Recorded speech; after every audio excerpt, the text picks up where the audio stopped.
Tu infancia no terminó contigo. Capítulo 1. El eco de los pasos perdidos. Hay personas que se vuelven invisibles mucho antes de desaparecer de la tierra. Las cruzamos en las aceras sin detener el paso, como si fueran meros estorbos en la coreografía perfecta de nuestra rutina. Permanecen inmóviles en un banco de parque, bajo el umbral de una tienda de conveniencia o bajo la sombra gris de un puente vehicular, mientras el resto del mundo corre con el celular en la mano hacia ninguna parte. La mayoría de los transeúntes les regala una mirada de soslayo, una mezcla de desdén y lástima estéril. Otros, de forma casi instintiva, cambian de acera. Algunos, dominados por un prejuicio sutil pero violento, aprietan sus pertenencias contra el pecho, asumiendo que la miseria es sinónimo de peligro. Creemos conocer sus vidas con solo mirar el estado de sus zapatos. Nos otorgamos el derecho de ser jueces de una historia de la que solo leímos la última página. Es un drogadicto. Arruinó su vida, él eligió terminar así. Son sentencias que flotan en el aire de las grandes ciudades, tan ruidosas como vacías. Tan cotidianas que ya no nos muerde la conciencia. Actúan como un anestésico social para convencernos de que nosotros estamos a salvo de la caída. Pero casi nadie se atreve a formular la única pregunta que importa. Una pregunta incómoda, punzante, que requiere mirar al abismo a los ojos. ¿Qué tuvo que fracturarse de forma irreversible dentro de un ser humano para que sus pies lo llevaran, paso a paso, hasta ese precipicio? Porque la verdad que la sociedad ignora para dormir tranquila es que ninguna persona nace deseando destruir su existencia. Ningún niño, al mirar al cielo, sueña con el pavimento. Una mañana gris de noviembre, mientras el centro histórico de Guadalajara despertaba entre el humo de los autobuses, el aroma a fierro húmedo y el frío que baja de la barranca, un hombre permanecía sentado frente a una farmacia de 24 horas.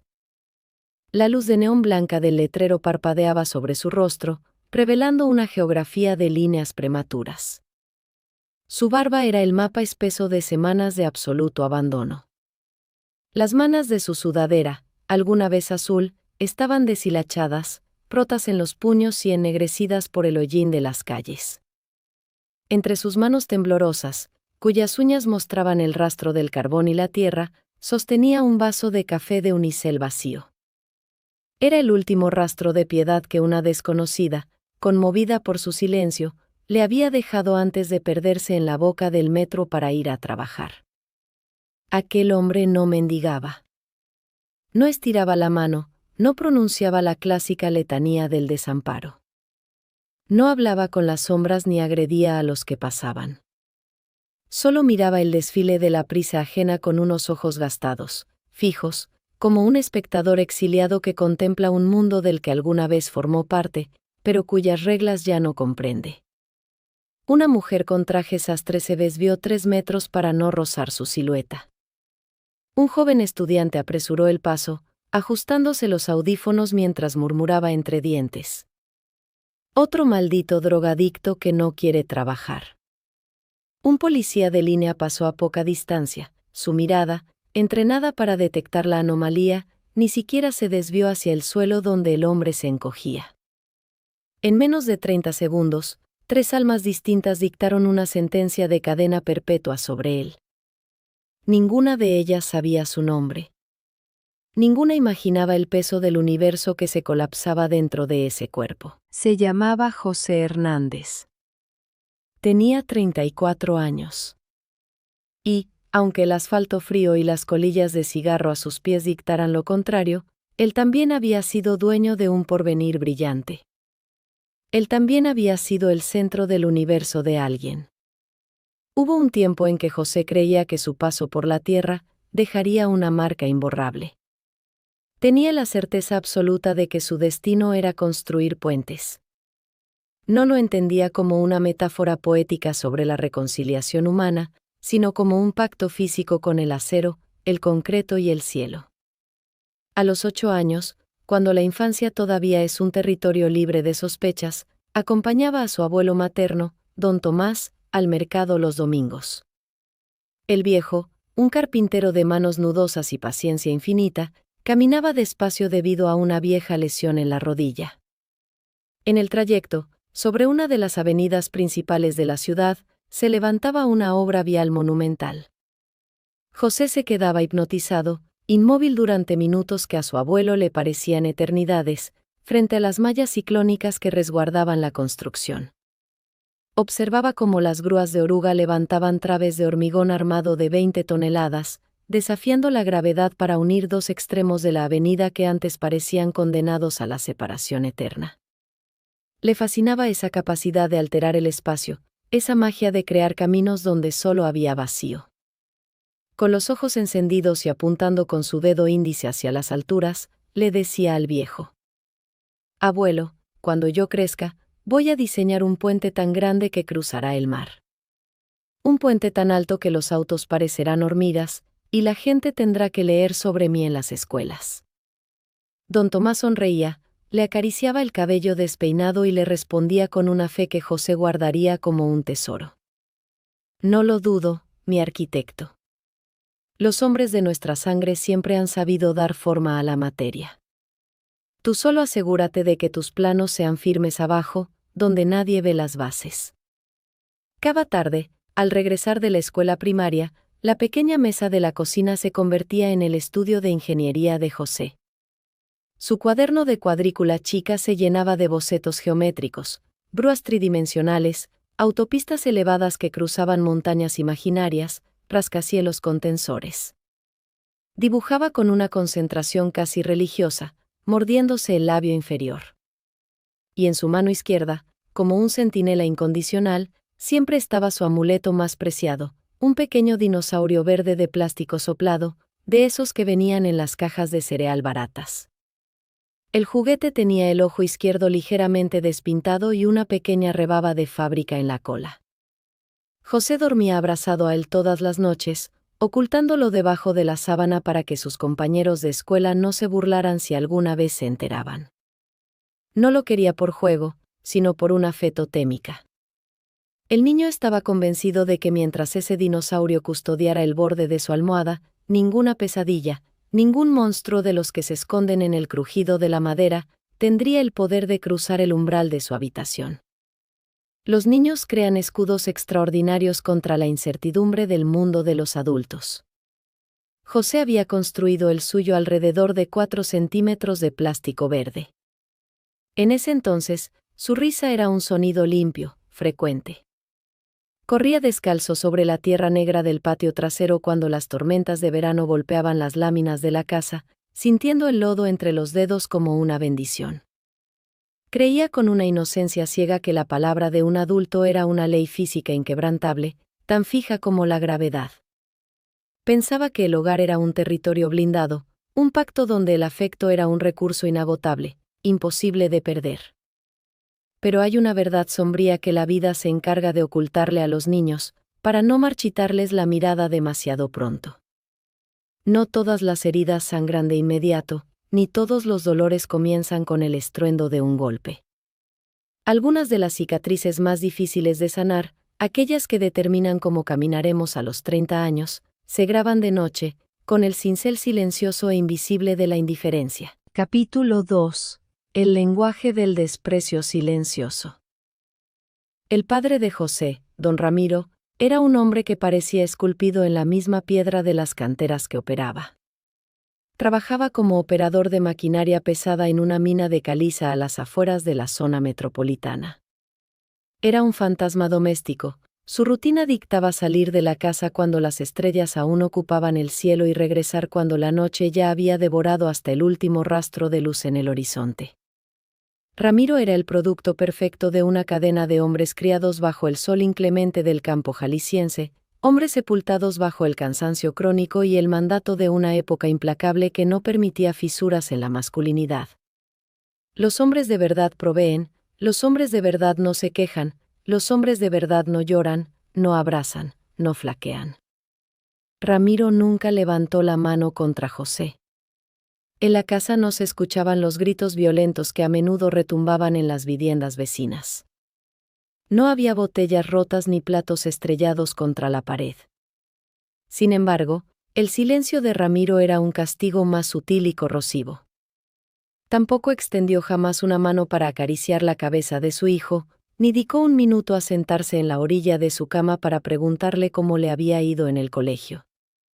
El afecto, en la mente de ese padre, se medía exclusivamente en los kilos de frijol y las cajas de leche que depositaba sobre la mesa los días de quincena. El resto eran debilidades que podían ablandar el carácter del muchacho. Cuando José, desbordado por el entusiasmo de un nuevo dibujo terminado, corría hacia la sala arrastrando sus cuadernos para enseñarle el diseño de un puente atirantado que había visto en una revista vieja, la respuesta de Ramiro era siempre el mismo muro de piedra, pronunciado sin siquiera levantar la vista del periódico o del plato de sopa. Después lo veo, José. Quítate las botas que estás pisando la alfombra limpia de tu madre. Ve a estudiar. Pero el después de los padres ocupados es el limbo donde mueren las ilusiones de los niños. Al principio, José se quedaba de pie, con el cuaderno abierto entre las manos, esperando que pasaran los minutos, creyendo que el después significaba al terminar la cena. Luego, con el paso de los meses, aprendió a insistir con una timidez que le helaba la voz. Mira, papá, le puse tensores dobles para que soporte los sismos. La respuesta variaba apenas. Ya te dije que al rato, muchacho. Estoy cansado, tuve un turno doble en la cantera. Finalmente, el niño dejó de preguntar. Dejó de correr hacia la puerta cuando escuchaba el motor de la camioneta vieja de su padre. Porque hasta los corazones más jóvenes y elásticos poseen un límite biológico, aprenden, mediante el ensayo y el error del dolor, el momento exacto en que esperar se convierte en una humillación autoinfligida. José descubrió el silencio como un mecanismo de defensa antes de cumplir los 9 años. Un domingo de octubre, sin embargo, el guión pareció cambiar. Ramiro, quizás tocado por un destello raro de culpa tras ver a su hijo mirar con fijeza una enciclopedia de arquitectura que su abuelo le había regalado, rompió la monotonía del almuerzo con una promesa que para José sonó como una declaración de amor. El próximo fin de semana no voy a meter horas extras. El sábado por la mañana nos vamos tú y yo a la autopista de Zapotlanejo. Están levantando el puente de arco más grande del estado. Te voy a llevar hasta la zona de ingenieros, conozco al supervisor de la maquinaria. Podrás ver los planos reales. Esa frase fue el combustible absoluto que encendió la semana de José. El mundo cobró un color distinto, más brillante, más veloz. Habló de la promesa de su padre con la maestra de 3er grado. Ganándose una felicitación frente al grupo, se lo contó a sus amigos en el recreo con el orgullo de quien posee un padre héroe, se lo repitió a su madre mientras ella lavaba los trastes, buscando en el rostro de la mujer una confirmación de que todo era real. Preparó una pequeña mochila de lona azul desde el miércoles, metió su cuaderno de dibujo más limpio, sacó punta a todos sus lápices de colores con una navaja, guardó una regla de plástico y, por supuesto, acomodó al dinosaurio verde en el fondo, para que el juguete también fuera testigo del gran día. Llegó el sábado esperado. José se despertó a las 5 de la mañana, 2 horas antes de la hora pactada.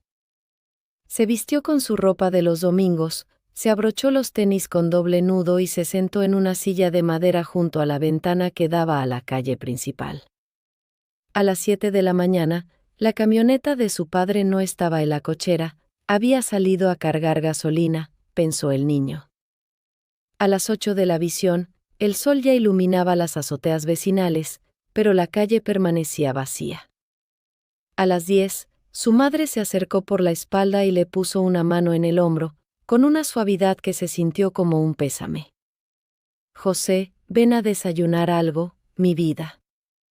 Tu papá tuvo una emergencia en la mina, le llamaron del sindicato temprano. Tuvieron un problema con una de las palas mecánicas. Él dijo que hoy no iba a trabajar, mamá.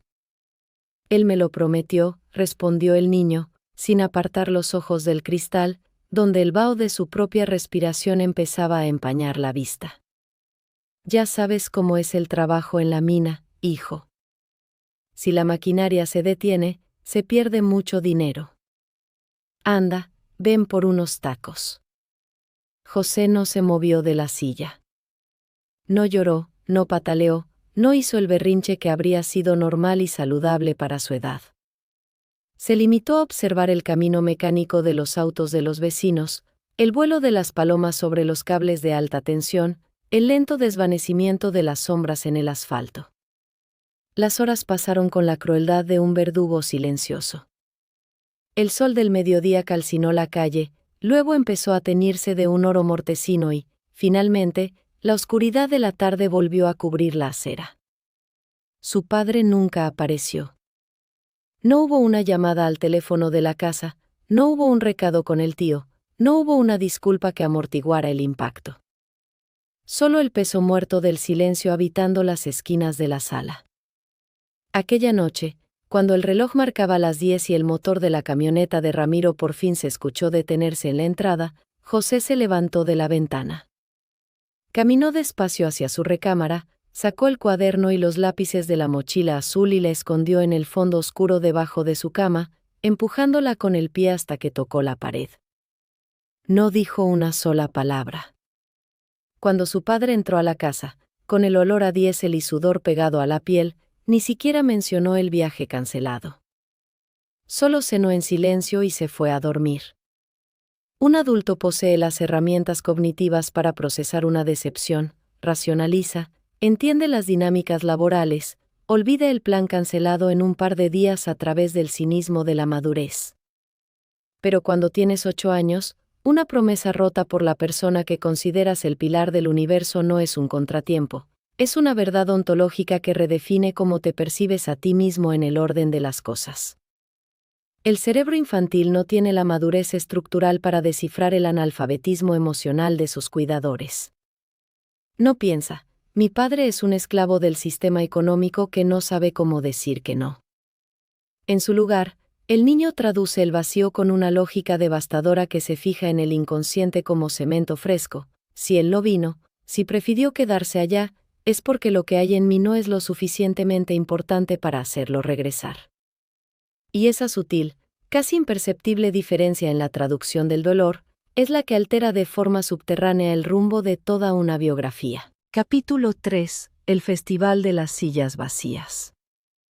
A los 10 años, José vivió un episodio que para el registro del mundo exterior fue una simple anécdota escolar, una de esas insignificancias que los adultos descartan con una risa ligera, pero que para su arquitectura interna significó el colapso definitivo del último pilar de fe que le quedaba. Se trataba del festival anual del Día del Padre en la escuela primaria Urbana 43. Durante toda la segunda semana de junio, el salón de clases de 4º grado se había transformado en un taller caótico de ilusiones infantiles. Mientras algunos niños ensayaban canciones con flautas de plástico que sonaban desafinadas, y otros recortaban corbatas de cartulina fluorescente, José volcó su existencia entera en un proyecto monumental. Con la ayuda de su abuelo Tomás, quien le donó retazos de madera balsa, pegamento industrial y cordones de pescar, José construyó una maqueta a escala de un puente colgante. Pasó 3 noches consecutivas sin apenas pegar el ojo, con los dedos llenos de pegamento seco, lijando los bordes de las torres de madera y tensando los hilos con la precisión de un relojero. No era un trabajo escolar para obtener una buena nota, era un mensaje en una botella. Era una estructura física diseñada para un solo espectador. Quería que su padre, al ver esa obra, entendiera por fin la magnitud de lo que habitaba en la mente de su hijo. Quería forzarlo a mirar. La mañana del viernes del festival, su madre, antes de despedirlo en la puerta de la casa, acomodó con una delicadeza extrema la maqueta dentro de una caja de cartón de huevo para que no se dañara con el movimiento del autobús. Al ver los ojos inyectados de sangre del niño y notar la tensión de sus hombros, la mujer intentó blindarle el corazón con una sonrisa forzada, una de esas mentiras piadosas que las madres usan cuando saben que el mundo está a punto de golpear. Hoy sí va a ir, mi amor. Hablé con él anoche mientras limpiaba sus botas. Me dijo que pidió permiso para salir 2 horas antes del turno. Tú sal al escenario con la frente en alto. José decidió, de forma consciente y desesperada, inmolarse una vez más en la esperanza. Necesitaba creerle. Durante toda la ceremonia en el patio techado de la escuela, mientras el director pronunciaba un discurso monótono sobre la importancia de la figura paterna y el olor a tamales y café de olla inundaba el ambiente, los ojos de José no se despegaron ni un segundo de la gran puerta de hierro que daba a la calle. Cada vez que el cerrojo chirriaba y la puerta se abría para dejar pasar a un rezagado, el corazón de José daba un vuelco violento dentro del pecho, acelerándose hasta provocarle una ligera náusea. Entraba el padre de Carlos, un mecánico con las manos manchadas de grasa que corría a abrazar a su hijo. Entraba el padre de Luis, un empleado de banco con traje gris que buscaba con la mirada el salón correcto. Pero la silueta alta, robusta y cansada de Ramiro, nunca cruzó el umbral. Al terminar las presentaciones de los grupos, el patio se inundó de un ruido festivo, un torbellino de risas, felicitaciones, abrazos apretados y flashes de cámaras fotográficas de rollo que capturaban momentos que otros niños atesorarían en sus salas durante décadas. Los padres cargaban a sus hijos en hombros, les palmeaban la espalda, les decían palabras de orgullo que se fijarían en su identidad como escudos contra el fracaso futuro. José permaneció inmóvil, sentado en una silla de plástico plegable en la última fila, justo al lado de su caja de cartón. Su puente colgante seguía allí, perfecto en su simetría estructural, pero completamente inútil. Esperó 5 minutos mientras el patio empezaba a vaciarse. Luego 10. Luego 20, hasta que los conserjes comenzaron a arrastrar las escobas para recoger los papeles picados del suelo. La maestra de grupo, la señorita Elena, una mujer de mirada dulce que había observado la escena desde el estrado, se acercó con pisadas blandas, haciendo crujir las hojas secas del patio. José, el festival ya terminó, cielo. Creo que ya puedes recoger tus cosas e ir con tu mamá, que te debe estar esperando afuera. El niño levantó la cabeza. No había lágrimas en sus mejillas, sus lacrimales se habían secado bajo el calor de la decepción. Activó una sonrisa ensayada, una máscara de cortesía perfecta que había aprendido a diseñar para proteger su vulnerabilidad. Sí, maestra. No pasa nada. Mi papá trabaja muy lejos y sus máquinas son muy importantes, si él no las cuida se pueden descomponer. Gracias por el festival. Tomó la caja de cartón entre sus brazos pequeños, cuidando que el puente no se tambaleara, y caminó hacia la salida de la escuela con la espalda recta, fingiendo una madurez y un estoicismo que no le correspondían a un niño de 10 años. Pero esa tarde, mientras caminaba las 6 cuadras de regreso a su casa bajo el sol implacable de la 1 de la tarde, ocurrió algo infinitan. Capítulo 4. El descubrimiento de la anestesia. Los años devoraron los últimos vestigios de la infancia con una prisa implacable. José dejó de llevar dibujos a casa. Las hojas de cuadrícula chica que antes se poblaban de puentes monumentales, ahora se llenaban de ecuaciones abstractas y apuntes obligatorios. El dinosaurio verde de plástico fue relegado al fondo de un cajón del buró, sepultado bajo calcetines viejos y cables guardados. El niño ya no lo tocaba, de alguna manera subconsciente, había comprendido que el plástico barato carecía de los poderes mágicos necesarios para protegerlo de las pesadillas reales del desprecio. La adolescencia llegó acompañada de una niebla densa. Una sensación térmica en el alma que José no sabía cómo verbalizar. No era una tristeza estridente que lo hiciera llorar por los rincones, ni tampoco un enojo violento que lo llevara a estrellar los puños contra las puertas. Era algo mucho más corrosivo, una especie de vacío crónico, un peso constante e invisible situado exactamente en el centro del pecho, como si siempre faltara una pieza vital en el motor de su existencia. José pensaba que nadie en el mundo experimentaba esa desconexión, que su mente funcionaba de forma defectuosa. Lo que ignoraba era que su sistema nervioso llevaba años aprendiendo una lección de altísimo riesgo, que el afecto era un recurso condicional que debía ganarse mediante el rendimiento y, que cualquier asomo de vulnerabilidad equivalía al destierro absoluto. El cerebro humano, sin embargo, posee un límite biológico para sostener el sufrimiento. Siempre, por pura homeostasis, buscará una vía de escape, una anestesia que devuelva el equilibrio. Un viernes por la noche, cuando José cruzaba los 16 años, el destino le presentó ese refugio artificial en una fiesta de bachillerato. El lugar era un torbellino sordo de música retumbante, luces de colores de neón baratas que parpadeaban en la cochera y risas que a José le parecían provenientes de otro planeta. Él no quería estar ahí. Había aceptado la invitación únicamente porque estaba exhausto de sentirse el bicho raro del salón, el joven perfecto que todos respetaban por sus calificaciones pero al que nadie invitaba a salir. Mientras observaba cómo sus compañeros se comunicaban con una fluidez y una ligereza que él jamás había conocido, una pregunta dolorosa comenzó a repetirse en su cabeza. ¿Qué hacen ellos que yo no puedo hacer? ¿Por qué para ellos la vida parece un juego sencillo?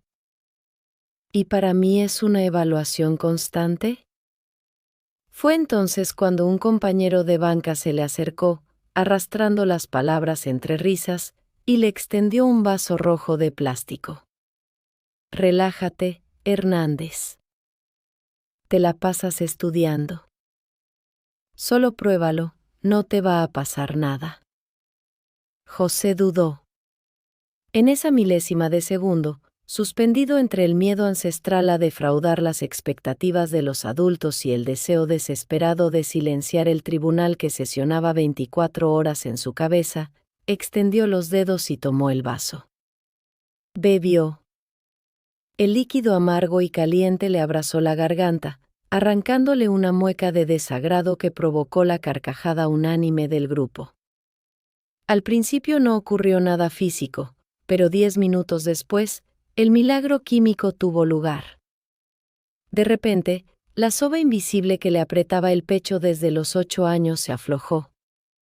El ruido ensordecedor de sus propios pensamientos autoexigentes dictó un receso inesperado. Por primera vez en su vida, no sintió miedo de ser juzgado. Ya no le importaba la silla vacía en el festival escolar, ni la mirada ausente de su padre, ni la urgencia de sacar la calificación perfecta el lunes. Podía respirar. Podía reír sin calcular el eco de su risa. Experimentó una calma profunda, una ligereza artificial que su cerebro registró de inmediato no como el ingreso de una sustancia nociva, sino como el hallazgo del agua en mitad del desierto. Su sistema nervioso no se enamoró del alcohol, se enamoró del alivio. Como bien postularía décadas después el Dr. Gabor Mate tras pasar una vida entera atendiendo los casos más severos de dependencia en los suburbios de Vancouver, la aproximación tradicional de la medicina está equivocada. La pregunta relevante jamás debe ser, ¿por qué la adicción?, sino, ¿por qué el dolor? Nadie desarrolla una dependencia destructiva por la simple búsqueda de un placer hedonista. El adicto es, en esencia, un refugiado emocional que intenta desesperadamente escapar de un sufrimiento que se ha vuelto intolerable para su estructura psíquica. El mecanismo es idéntico para todos, aunque cambie el formato del refugio. Algunos eligen el alcohol, otros la comida, el trabajo compulsivo, las apuestas, las redes sociales o la pornografía. La sustancia o la conducta son meros intermediarios. El verdadero peligro radica en aquello que consiguen silenciar. José creyó que había encontrado la medicina definitiva para su alma. No bebía todos los días, se repetía a sí mismo que tenía el control absoluto. Solo lo hacía cuando el vacío regresaba con garras afiladas en las noches de domingo. Solo cuando la ansiedad por el futuro le impedía conciliar el sueño. Solo cuando el silencio de su padre se volvía demasiado denso en el comedor. Pero los solo poseen la mala costumbre de multiplicarse en la penumbra. Sin darse cuenta, el joven comenzó a depender cada vez menos de la voluntad y más de la certeza líquida de que el dolor podía apagarse en cuestión de minutos. Durante años, nadie en su entorno notó el cambio. José seguía siendo el hijo atento, el estudiante ejemplar que ingresó a la Facultad de Ingeniería de la Universidad de Guadalajara con uno de los puntajes más altos. Sin embargo, las heridas invisibles de la infancia crecen de esa manera, de forma subterránea, minando los cimientos de la identidad en absoluto silencio, hasta que la estructura entera ya no puede albergar la presión del agua acumulada. Capítulo 5. El colapso del andamio de cristal. A los 25 años, la vida pareció otorgarle a José la tregua cinematográfica que tanto había esperado. Una de las firmas de ingeniería civil más importantes de la región lo contrató para formar parte del equipo de supervisión de un nuevo eje vial y un puente atirantado que redefiniría el flujo urbano de Guadalajara. No era el puesto directivo más alto, pero para él significaba la entrada directa al santuario que había venerado desde los 8 años. El primer día de trabajo llegó una hora antes de que abrieran las oficinas provisionales en la zona de obra. Al ver las enormes grúas de torre recortarse contra el cielo gris del amanecer tapatío, sintió un ramalazo de redención que le inundó los ojos de lágrimas. Pensó que, tal vez, el niño que guardaba sus cuadernos bajo la cama, por fin había recibido la validación que el mundo le debía. Durante los primeros 8 meses, su desempeño técnico rozó la genialidad. Los ingenieros seniors elogiaban su capacidad para resolver problemas de cálculo estructural sobre la marcha y su rigor obsesivo en la revisión de los planos de cimentación. José trabajaba 14 horas diarias, canalizando toda su vieja necesidad de perfección en las bitácoras de obra. Fue en los pasillos de la constructora donde conoció a Mariana, una arquitecta encargada del paisajismo del proyecto. Mariana era una mujer de ojos claros, pausados, y una risa contagiosa que poseía la rara virtud de apaciguar las tormentas mentales de José con solo escucharla. Con ella, José descubrió un territorio inédito, la posibilidad de ser escuchado sin la necesidad de portar una armadura de infalibilidad. Pero la psicología de una persona traumatizada es un laberinto perverso. Cuando un corazón ha crecido bajo la firme convicción de que no merece ser amado por lo que es, sino por lo que rinde, el amor incondicional y la intimidad verdadera no se reciben como un bálsamo, se experimentan como una amenaza de muerte para los mecanismos de defensa. José sentía pánico de que Mariana descubriera el vacío que habitaba detrás de su brillante currículum. Mariana notó rápidamente la existencia de un muro invisible. José esquivaba cualquier pregunta que se aproximara a su núcleo familiar con una destreza quirúrgica, desviando la conversación hacia los presupuestos del acero o las complejidades del tráfico vial. Una noche de lluvia, mientras cenaban en un restaurante del barrio de la Americana, ella le tomó la mano sobre el mantel y le formuló una pregunta que parecía inofensiva. José, llevamos meses juntos y sé todo sobre tus cálculos, pero casi nada de tu historia. ¿Cuál es el recuerdo más feliz que tienes de tu infancia junto a tu papá?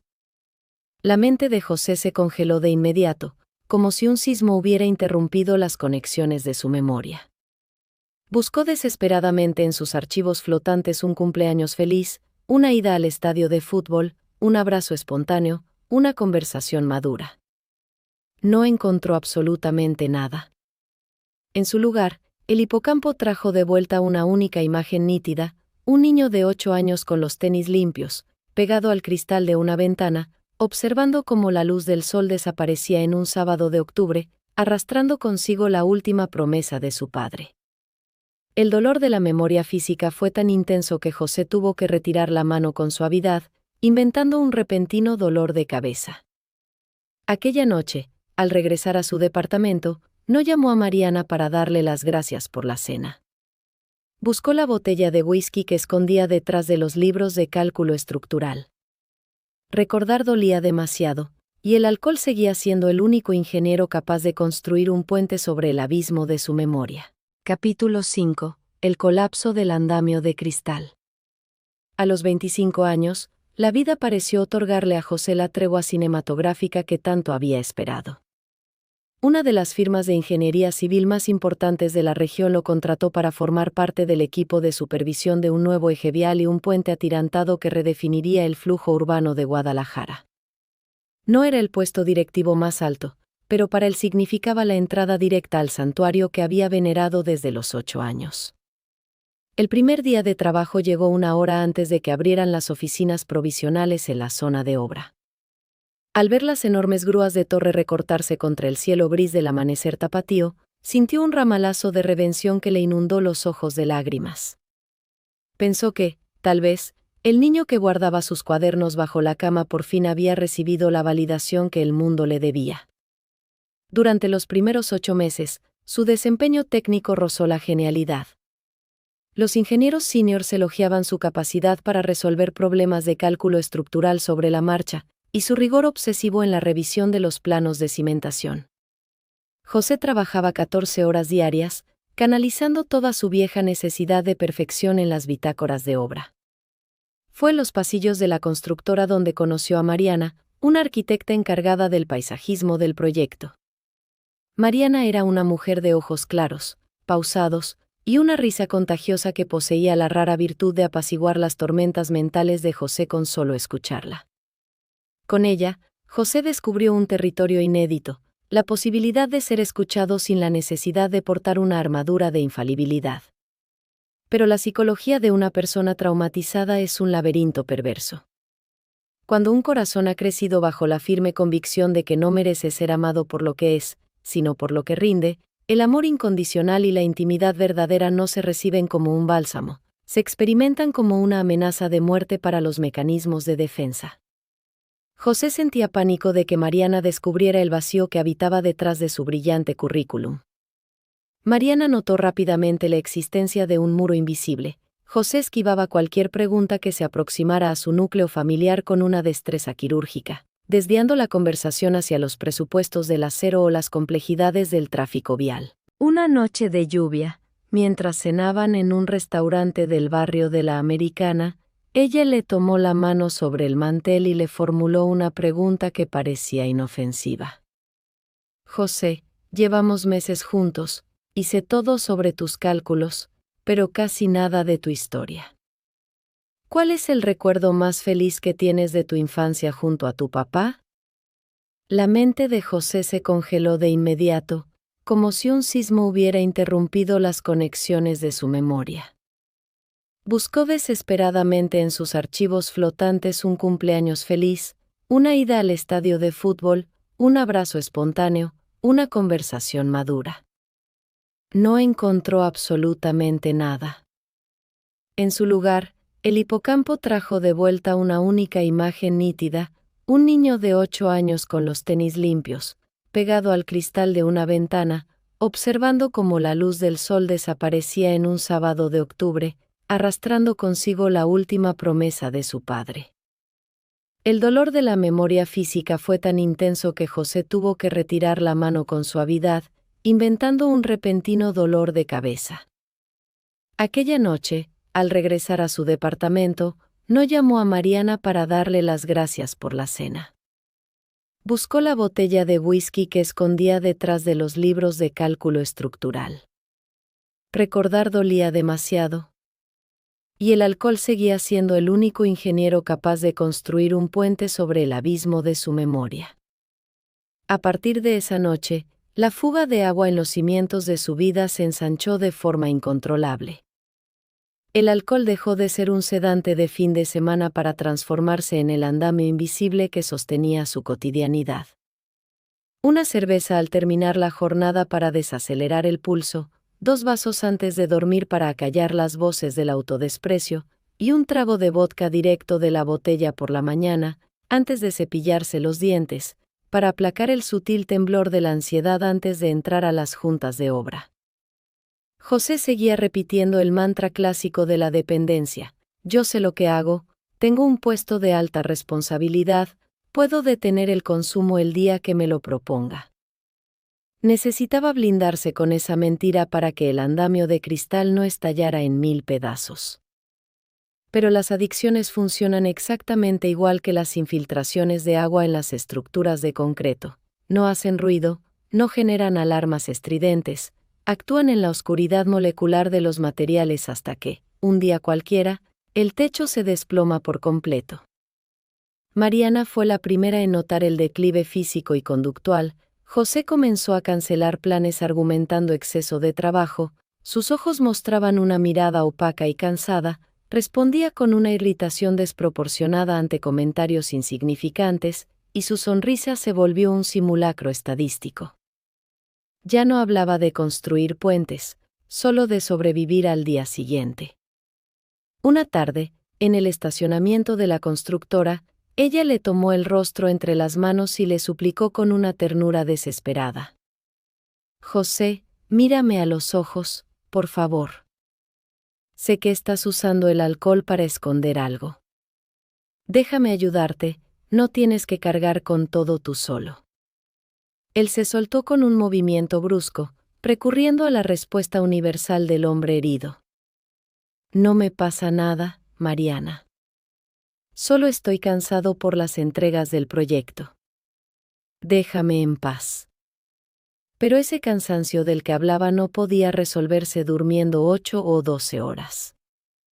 Era el agotamiento biológico de un alma que llevaba más de 2 décadas intentando ocultar una herida transgeneracional que jamás había aprendido a nombrar. Los errores técnicos en las bitácoras no tardaron en aparecer. Olvidó entregar las especificaciones de resistencia de un vaciado de concreto, llegó tarde a 3 reuniones consecutivas con los inversionistas internacionales, y su capacidad de concentración se evaporó bajo los efectos de la abstinencia matutina. Sus jefes, reconociendo su brillantez previa, le otorgaron 2 advertencias formales, pero el círculo vicioso era perfecto y devastador. José bebía para anestesiar el miedo cerval a fracasar y a defraudar las expectativas, y el consumo de alcohol provocaba los errores catastróficos que tanto temía. El colapso definitivo ocurrió un martes de lluvia intensa. El director general de la constructora lo citó en la oficina principal. No hubo gritos vulgares ni escenas dramáticas, solo una carpeta de rescisión de contrato sobre el escritorio de caoba y una frase que se le grabó en la nuca como un hierro al rojo vivo. José, eres uno de los ingenieros más brillantes que han pasado por esta empresa, de verdad lo creo. Pero tus problemas personales han vuelto tu desempeño insostenible para la seguridad de la obra. Ya no podemos seguir confiando en ti. Salió del edificio corporativo cargando sus pertenencias personales en una caja de cartón deshecha. Caminó hasta el borde de la banqueta y se detuvo durante 1 minuto completo, a observar la silueta monumental del puente atirantado en el que trabajaba. Era la obra con la que había soñado desde los 8 años. Bajó la cabeza, apretó la caja contra su pecho y siguió caminando bajo la lluvia, sin rumbo fijo. Esa noche, en la soledad absoluta de su sala, el alcohol corrió sin ningún freno moral. En medio del delirio de la resaca y la culpa, abrió una vieja caja de plástico guardada en el fondo del closet. Entre cuadernos de primaria amarillentos y hojas escolares, sus dedos tropezaron con el pequeño dinosaurio verde de plástico. Lo sostuvo entre sus manos temblorosas y, tras 22 años de contención militar, José rompió a llorar con el llanto desolador, ronco y primitivo de un niño desprotegido. Comprendió, en un destello de lucidez terrible, que no estaba llorando por el empleo corporativo perdido, ni por el prestigio, ni por el sueldo. Estaba llorando por el niño de 8 años que seguía de pie junto a la ventana, esperando una mirada de amor que validara su derecho a existir en la tierra. Capítulo 6. La trampa de la estabilidad provisional. A los 28 años, 3 años después de aquel despido catastrófico que barrió con su carrera estelar, José había logrado levantar una estructura provisional sobre sus propias ruinas emocionales. Tras pasar por un breve proceso de desintoxicación clínica pagado por su madre, consiguió un empleo técnico de bajo perfil en una oficina de catastro municipal, un departamento modesto en una zona habitacional alejada del centro y una rutina gris pero predecible que le permitía cubrir las facturas a fin de mes. Se mantenía en un equilibrio sumamente precario, controlando el consumo de alcohol mediante una disciplina férrea y viviendo en un estado de anestesia funcional permanente. Su estrategia ya no era destacar ni construir el puente más grande del mundo, ahora consistía en volverse lo suficientemente invisible para que la vida no volviera a golpearlo. Una noche de domingo, mientras ordenaba las cajas del closet para acomodar unas herramientas, volvió a toparse con el pequeño dinosaurio verde de plástico soplado. Al pasar la yema del pulgar por la pequeña grieta que el juguete tenía en el lomo desde la infancia, una pregunta pesada flotó en el aire silencioso del departamento. ¿Qué habría pasado si alguien hubiera bajado a mi altura en aquel entonces? ¿Qué habría cambiado si un solo adulto se hubiera sentado a mi lado a explicarme que el silencio de mi padre no tenía nada que ver con mi valor real? La psicología evolutiva confirma que los niños no requieren respuestas perfectas ni discursos teóricos complejos por parte de sus padres. Lo que necesitan con urgencia biológica es presencia y validación emocional. Necesitan un cuidador que traduzca el caos confuso del mundo exterior cuando ellos aún carecen del vocabulario y la estructura cognitiva para hacerlo. Soportar una experiencia dolorosa es un desafío para cualquier niño, pero interpretar esa experiencia en la más absoluta soledad afectiva es una carga que deforma de manera permanente la columna vertebral de la autoestima. Cuando ningún adulto pone palabras tiernas a lo que ocurre en el hogar, el niño escribe su propia mitología del desamor, concluyendo invariablemente: soy un estorbo. No valgo nada para la persona que me dio la vida. José recordó en ese instante un episodio que su memoria había sepultado bajo toneladas de olvido voluntario. Tenía 8 años recién cumplidos, y había obtenido una calificación perfecta de 10 en un examen de matemáticas sumamente complejo. Había entrado corriendo a la casa, agitando la hoja de papel como si fuera una bandera de victoria militar, buscando desesperadamente la mirada de aprobación de sus padres. La casa estaba vacía. Esperó 3 horas sentado en una silla de la cocina. Cuando su padre cruzó la puerta por la noche, con el rostro endurecido por el cansancio de la mina, José corrió hacia él y le extendió el papel con el corazón latiéndole en la garganta. El hombre apenas desvió los ojos de sus botas sucias para lanzar un monosílabo plano: luego vemos eso, muchacho. Quítate de ahí que voy a cenar y estoy cansado. El papel terminó doblado en 4 partes en el fondo de la mochila azul. Y, semanas después, en el contenedor de la basura. Para el registro de un observador externo, una anécdota menor. Una de tantas asperezas de la vida trabajadora. Para la psique del niño, significó el cierre definitivo de una puerta de comunicación. El niño no requería que su padre resolviera las ecuaciones matemáticas. Requería validación emocional. La certeza de que su esfuerzo existía para los ojos del hombre que más veneraba en la tierra. Cuando a un niño en desarrollo se le reprime de forma sistemática mediante frases inválidas como: no exageres, deja de llorar por tonterías, o no seas dramático, el mensaje que graba en su sistema nervioso no es la calma, es la convicción absoluta de que sus emociones son ilegales, peligrosas, y deben ser escondidas a cualquier costo para no perder el poco afecto disponible. Para sobrevivir en esa estructura, José había aprendido a administrar sus emociones mediante la desconexión, en lugar de habitarlas de forma saludable. Si la tristeza por la ausencia paterna amenazaba con desbordarlo, estudiaba el doble de horas. Si la ira por la injusticia aparecía, guardaba un silencio sepulcral. Si el miedo al fracaso lo paralizaba antes de un examen, forzaba una sonrisa de falsa seguridad frente a sus compañeros. Durante toda su juventud llamó a ese mecanismo de defensa madurez, fortaleza de carácter o estoicismo, pero la realidad clínica era otra muy distinta. Se trataba de un estado de sitio psicológico, una desconexión somática permanente. Y la anestesia emocional posee un precio de usura implacable. Cuando bloqueas de forma química o psicológica la capacidad de sentir dolor, bloqueas de manera automática la capacidad de experimentar el asombro, la ternura y la verdadera alegría. José se dio cuenta, sentado en la cocina de su departamento a los 28 años, de que llevaba más de una década sin reír hasta que le doliera el estómago, sin conmoverse de forma genuina con una pieza musical y sin abrazar a un ser humano sin calcular mentalmente el tiempo que era socialmente aceptable antes de soltarlo.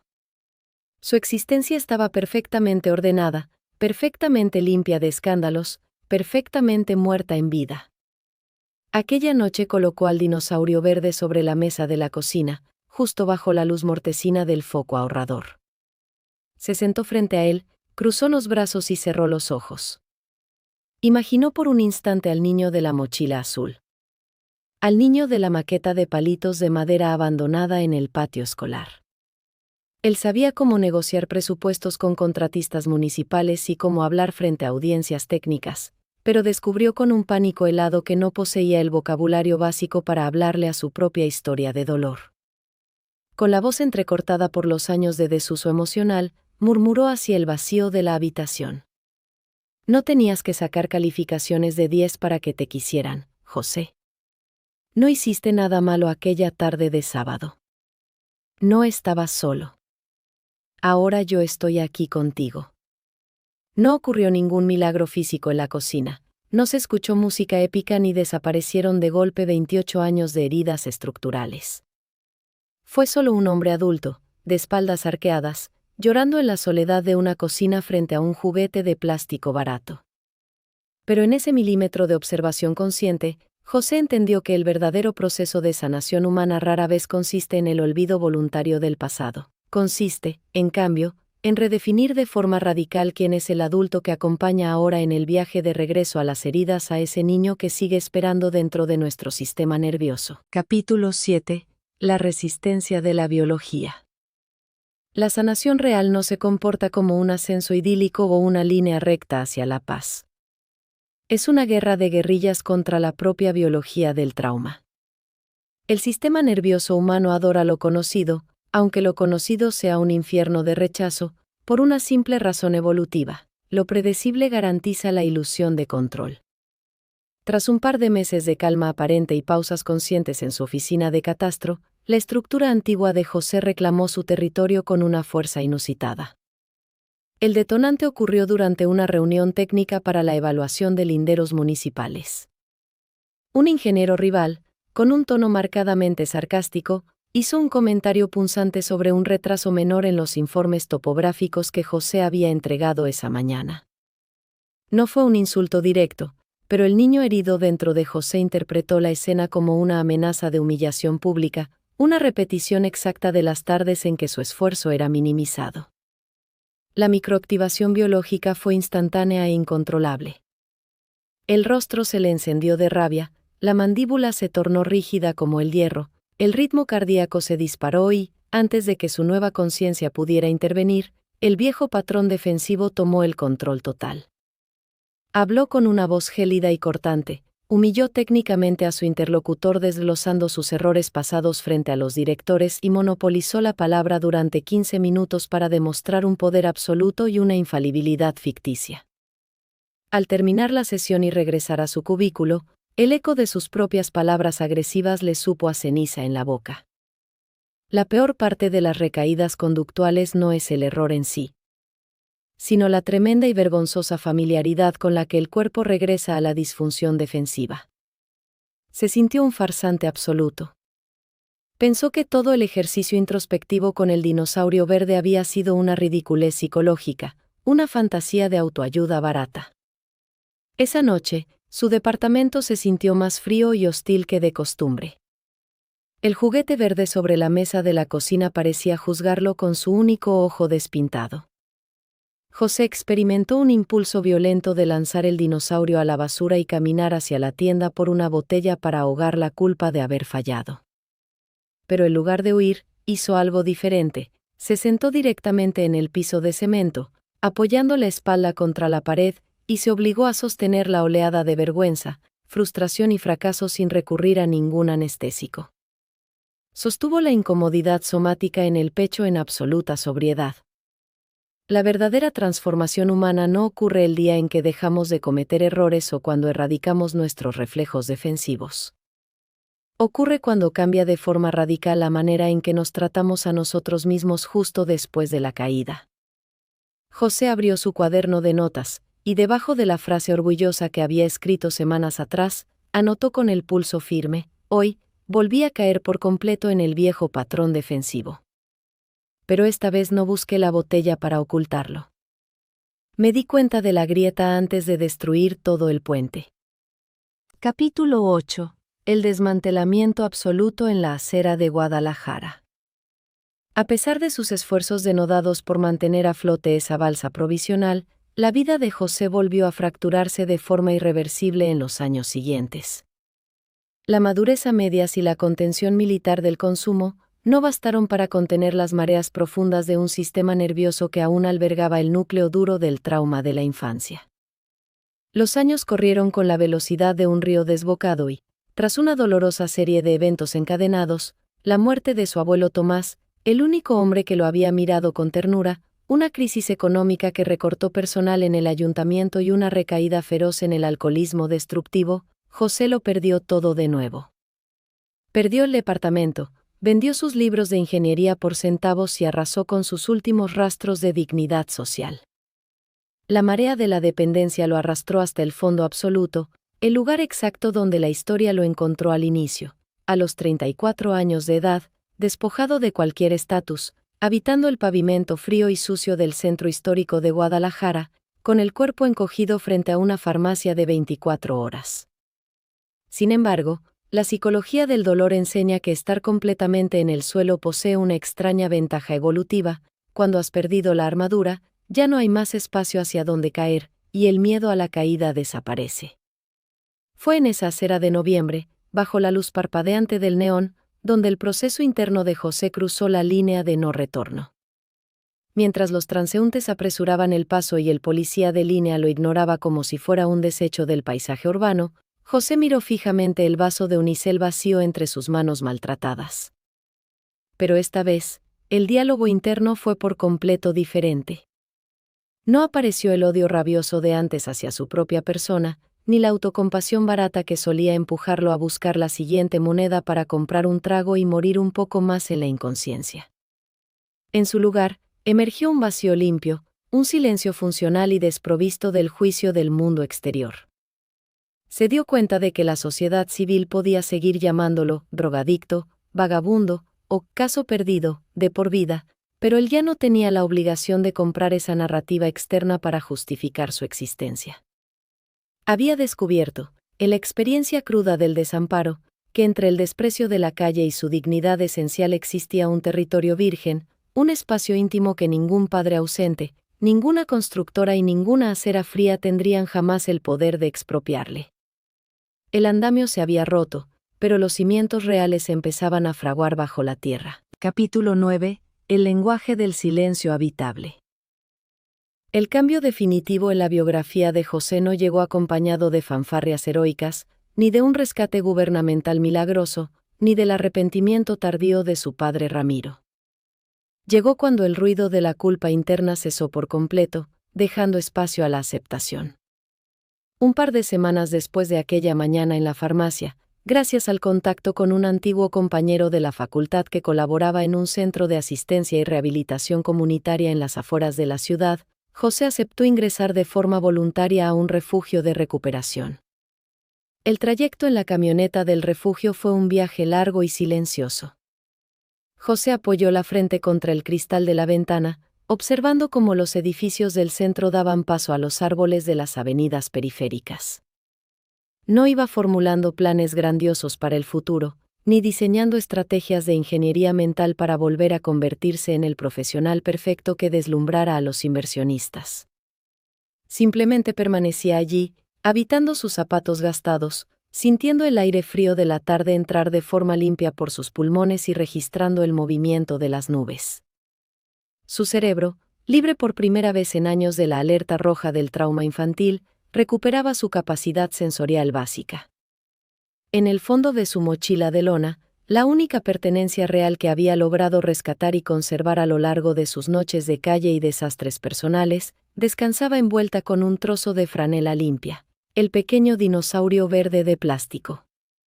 Al instalarse en su pequeña y austera habitación dentro del refugio comunitario, lo primero que hizo José fue desenvolver el juguete y colocarlo con delicadeza sobre la mesa de noche de madera rústica. Lo miró largamente bajo la luz natural que entraba por la ventana.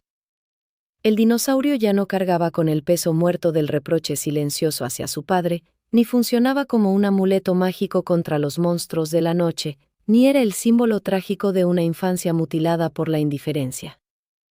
Era, sencillamente, el testigo físico de que el niño que corría descalzo bajo la lluvia del patio trasero había tenido la fuerza biológica de sobrevivir a 34 años de tormentas y caídas estrepitosas. Abrió el cuaderno que lo acompañaba desde sus épocas de catastro y, en la última página limpia, anotó con una caligrafía pausada, sin prisa alguna. El ruido del trauma no se ha ido para siempre del sistema nervioso. Pero por fin ha dejado de ser el dueño legítimo de la casa. Capítulo 10. Los puentes que se construyen por dentro.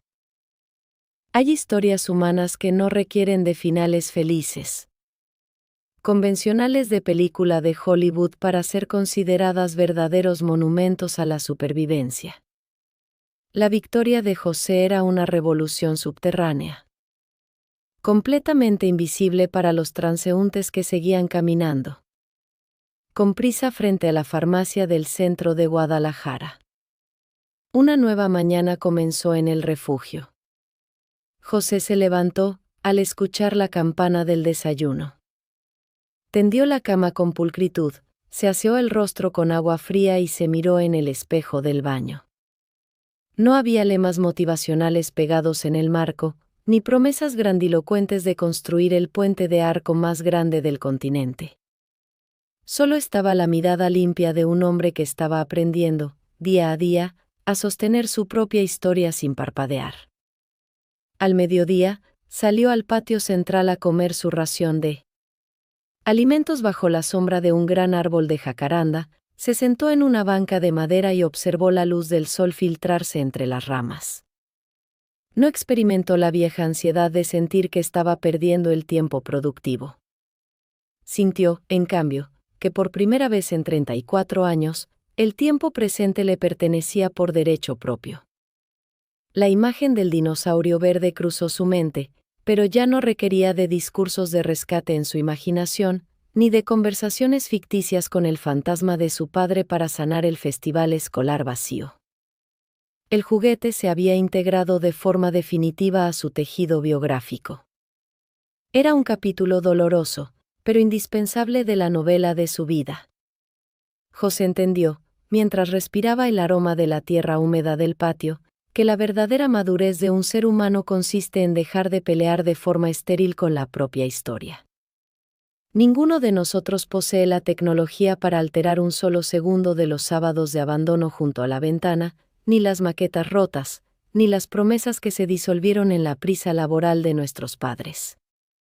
Pero todos conservamos la soberanía absoluta de elegir qué tipo de adulto es el que sostiene la mano de ese niño que sigue habitando en nuestro pecho durante el resto del camino por la tierra. Cerró los ojos y aspiró el aire con profundidad. El silencio que lo rodeaba en la banca ya no era el vacío hostil de la indiferencia paterna, ni el silencio culpable e hiriente de la resaca en un departamento vacío. Era un silencio habitable, un espacio en paz con el pasado. En la mesita de noche de su habitación humilde, el pequeño dinosaurio verde de plástico soplado seguía de pie. Ya no tenía la tarea de proteger a nadie de las pesadillas del mundo exterior. Su labor mítica de la infancia había terminado con éxito. José, por fin, había aprendido a convertirse en el puente que rescataría a su propio niño interior. Si te gustó la historia, te invito a darle like y suscribirte al canal Lo que nunca dijimos, pero sí vivimos.